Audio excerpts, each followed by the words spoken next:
அனைவருக்கும் வணக்கம். விஞ்ஞானம் வளர்ந்து ஏஐ தொழில்நுட்பத்தில், ஆர்டிஃபிஷியல் இன்டெலிஜென்ஸ் தொழில்நுட்பத்தில் இந்த நவீன காலத்தில் சாதிக்க முடியாதது எதுவும் இல்லை என்ற நிலையில தமிழகத்தில் ஸ்டாலின் தலைமையிலான திமுக அரசின் மெத்தன போக்கால் திருவள்ளூர் மாவட்டத்தில் அரசு பள்ளியின் சுவர் இடிந்து விழுந்து 12 வயது சிறுவன் உயிர் பறிபோயிருப்பது நமக்கு தலைகுனிவை ஏற்படுத்தி இருக்கிறது. சிறுவனின் பெற்றோர் மகனின் எதிர்காலம் குறித்து எத்தனை கனவு கண்டிருப்பார்கள். அந்த மாணவனை இந்த மாவட்டத்தினுடைய ஆட்சித்தலைவராக, காவல்துறை அதிகாரியாக, நீதிபதியாக, விஞ்ஞானியாக, இந்த விவசாயியாக, இப்படி பல்வேறு நிலைகளிலே மருத்துவராக, இன்ஜினியராக, வழக்கறிஞராக அவன் உருவாகி இந்த நாட்டிற்கும் நம் வீட்டிற்கும் சேவை செய்வான் என்று கனவு கண்டு கொண்டிருக்கிற பெற்றோர்களின் தலையில் இடி விழுந்ததைப் போல அந்த 12 வயது பிஞ்சு குழந்தையினுடைய உயிர் துடிதுடிக்க பறிபோயிருப்பது இந்த அரசினுடைய சாபக்கேடாகத்தான் இருக்கிறது. பள்ளியின் உள்கட்டமைப்பை மேம்படுத்த பள்ளி கல்வித்துறை அமைச்சருக்கு நேரம் எங்கே இருக்கிறது? ஏனென்று சொன்னால், அவருடைய ஆயுள் கால குடும்ப நண்பர் தமிழ்நாட்டினுடைய துணை முதலமைச்சர் உதயநிதி ஸ்டாலின் ரசிகர் மன்ற தலைவராக பணி செய்வதற்கும், புகழ் பாடுவதற்கும், பாராட்டு நடத்துவதற்கும் அவருக்கு நேரம் போதவில்லை. இதிலே பள்ளி கல்வித்துறையின் அமைச்சர் என்கிற முறையில பள்ளி கல்வியில மேம்படுத்தவும், உள்கட்டமைப்புகளை மேம்படுத்தவும் நிச்சயமாக அவருக்கு நேரம் இருக்காது.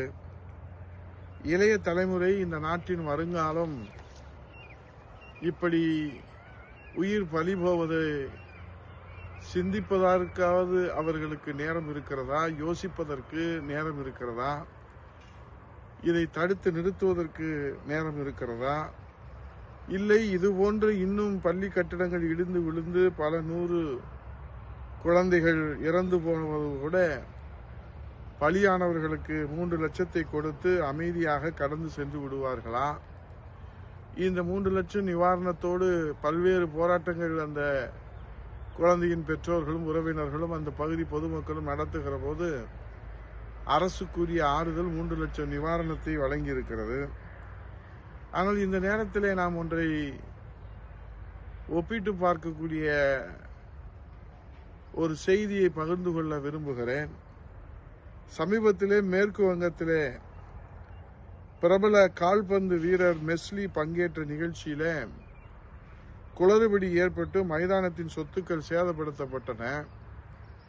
நிகழ்ச்சி சரியான முறையிலே ஒருங்கிணைக்கப்படாததாலே இந்த பிரச்சனைகள் ஏற்பட்டது. அதற்கு பொறுப்பேற்று, தார்மீக பொறுப்பேற்று அம்மாநிலத்துடைய விளையாட்டுத்துறை அமைச்சர் அரூப் பிஸ்வாஸ் தன் பதவியை ராஜினாமா செய்திருக்கிறார்கள். அதுபோன்ற ஒரு நிலையை தமிழ்நாட்டிலே ஸ்டாலின் திமுக அரசிலே எதிர்பார்க்கலாமா தமிழ்நாட்டு மக்கள் என்கிற கேள்வி மாண்புமிகு முதலமைச்சர் ஸ்டாலின் அவர்களுக்கு கேட்கிறதா? இல்லை, தன் குடும்ப ஆயுள் கால நண்பரை காப்பாற்றுவதற்காக இதை இப்படியே கடந்து போய் விடுவார்களா? இன்னும் எத்தனை உயிர் பலிகள் போக போகிறது? இன்னும் எத்தனை உயிர் பலிகள் காவு வாங்க போகிறது? இந்த பொறுப்பற்ற தன்மையால், அக்கறையில்ல தன்மையால், இந்த அக்கறையின்மையினாலே பள்ளி கல்வித்துறையின் உள்கட்டமைப்பு அமைச்சர் அவர்கள் சம்பிரதாயத்திற்கு காரணமானவர்கள் மீது நடவடிக்கை எடுக்கப்படும் என்று சொல்லியிருக்கிறார்கள். ஆனால் காரணமானவரை நீங்கள் தான் என்று தமிழ்நாட்டு மக்கள் சொல்வது அவர் காதிலே விழுகிறதா? இனிமேலாவது இதுபோன்ற துயர சம்பவங்கள் நிகழாமல் இந்நாட்டின் மன்னர்கள், இந்நாட்டின் நம்பிக்கையாக இருக்கிற இளைய சமுதாயத்தின், மாணவ சமுதாயத்தின் பிஞ்சு குழந்தைகளின் உயிர் இதுபோன்று துடிதுடித்து பறி போவதை தடுத்து நிறுத்துவதற்கு போர்க்கால நடவடிக்கைகள் எடுக்க முன் வருவார்களா? இல்லை, இன்னும் 3 மாத காலத்திலே வீட்டுக்கு செல்ல போகிறோம் என்று இப்படியே விட்டு விடுவார்களா? ஆனால் நிச்சயமாக இதற்கெல்லாம் தீர்வு காண்கிற நிலையிலே புரட்சி தமிழர் வருங்கால முதலமைச்சர், இந்த தாய் தமிழ்நாட்டுக்காக தன்னை அர்ப்பணித்து உழைத்துக் கொண்டிருக்கிற சாமானியர், 11 மருத்துவக் கல்லூரிகளை கொண்டு வந்தவர், இன்றைக்கு இந்த பள்ளி கல்வியினுடைய உள்கட்டமைப்பை பாதுகாக்கக்கூடிய ஒரே பாதுகாப்பு அரணாக தாய் தமிழ்நாட்டின் ஒரே நம்பிக்கை புரட்சி தமிழர் எடப்பாடி அவருடைய தலைமையிலே மக்களாட்சிக்கு மகுடம் சூட்டுகிற போது இதற்கு தீர்வு கிடைக்கும் என்ற நம்பிக்கையோடு விடைபெறுகிறேன். நன்றி, வணக்கம்.